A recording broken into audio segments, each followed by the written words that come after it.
회사를 당장 그만두고 싶은 건 아닙니다. 하지만 요즘 이렇게 계속 가도 괜찮은 걸까? 라는 질문이 머릿속에서 사라지지 않는 분들이 계실 겁니다. 일이 싫어서도 아니고 회사가 나빠서도 아닌데 이상하게 마음 한쪽이 계속 비어있는 상태. 이건 의욕의 문제가 아니라 삶을 판단하는 기준이 너무 한쪽에만 고정돼 있을 때 자주 나타나는 상태입니다. 오늘은 N잡을 하면 성공한다거나 회사 밖이 더 낫다는 이야기를 하려는 게 아닙니다. 제가 왜 회사에 다니면서도 회사 밖을 함께 고민하게 되었는지 그 판단의 기준을 차분하게 정리해 보려고 합니다. 많은 분들이 오해를 합니다. N잡을 한다고 하면 회사를 싫어해서 도망치기 위해서 혹은 지금 삶이 불행해서라고 생각합니다. 하지만 제 경우는 조금 다른 방향에서 이 선택을 하게 됐습니다. 첫 번째 이유입니다. 회사 구성원이기 이전에 나로서 살고 있는지 확인하고 싶었기 때문입니다. 회사를 다니다 보면 어느 순간부터 이름보다 직함으로 불리는 시간이 훨씬 길어집니다. 어디 회사 다니세요? 무슨 일 하세요? 이 질문에 답하다 보면 나도 모르게 회사와 직무로 나를 설명하고 있다는 느낌이 들었습니다. 이게 잘못된 건 아닙니다. 회사는 원래 그런 구조니까요. 다만 어느 순간 이 질문이 생겼습니다. 만약에 이 직함이 사라지면 나는 나를 어떻게 설명해야 될까? N잡은 회사를 부정하기 위한 선택이 아니라 회사 밖에서도 나를 설명할 수 있는 언어를 미리 만들어두는 선택에 가까웠습니다. 두 번째 이유입니다. 도망이 아니라 여지를 남기고 싶었기 때문입니다. 많은 분들이 N잡은 불안해서 하는 거 아니에요? 라고 묻습니다. 하지만 제게는 아무 준비 없이 회사 하나에만 모든 선택권을 맡기고 있는 상태가 오히려 더 불안하게 느껴졌습니다. 회사는 항상 합리적인 판단을 합니다. 그 판단이 개인에게는 서운하게 느껴질 수 있지만 그게 조직의 속성이기 때문입니다. 그래서 저는 회사를 떠나기 위한 준비보다 떠나지 않아도 스스로를 잃지 않을 준비를 하고 싶었습니다.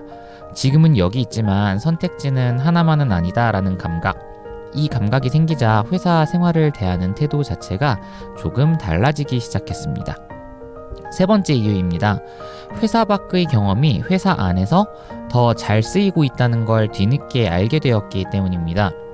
책을 쓰고 유튜브를 하고 글을 정리하고 콘텐츠를 만들던 시간은 처음엔 전부 개인적인 일이라고 생각했습니다. 그런데 어느 순간 이 변화가 눈에 들어왔습니다.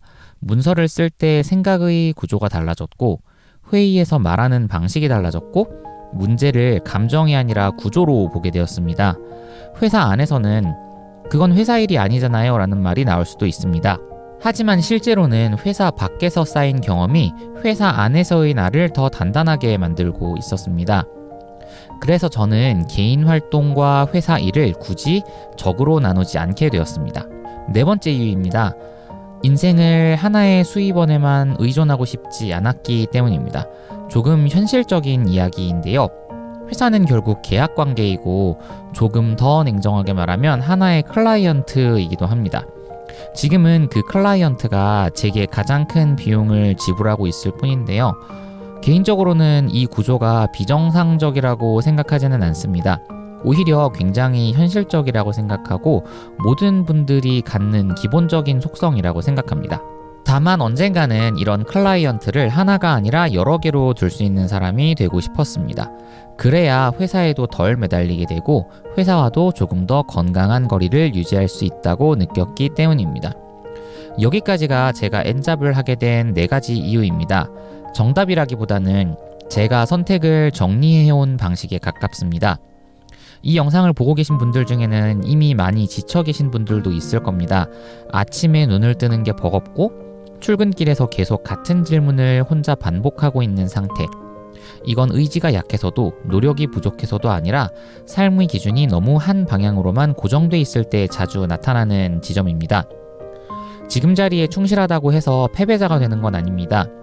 그리고 회사 밖의 나를 준비한다고 해서 불성실한 것도 아닙니다.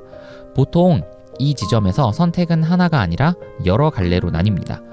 어떤 선택이 맞는지는 지금 굳이 결론 내리지 않아도 괜찮습니다. 다만 한 가지 질문은 남겨볼 수 있을 것 같습니다. 만약 이 역할이 사라진다면 나는 나를 어떤 언어로 설명하게 될까? 이 질문을 조금 오래 붙잡고 가는 것만으로도 삶의 방향은 서서히 달라지기 시작합니다. 다음 영상에서도 회사 생활을 하면서도 나를 잃지 않는 선택에 대해서 이야기를 이어가려고 합니다. 저는 슬기로운 N잡 생활 정의석이었고요. 지금까지 영상을 시청해주셔서 대단히 감사드립니다. 오늘도 즐겁고 행복한 하루 보내시길 기원합니다. 감사합니다.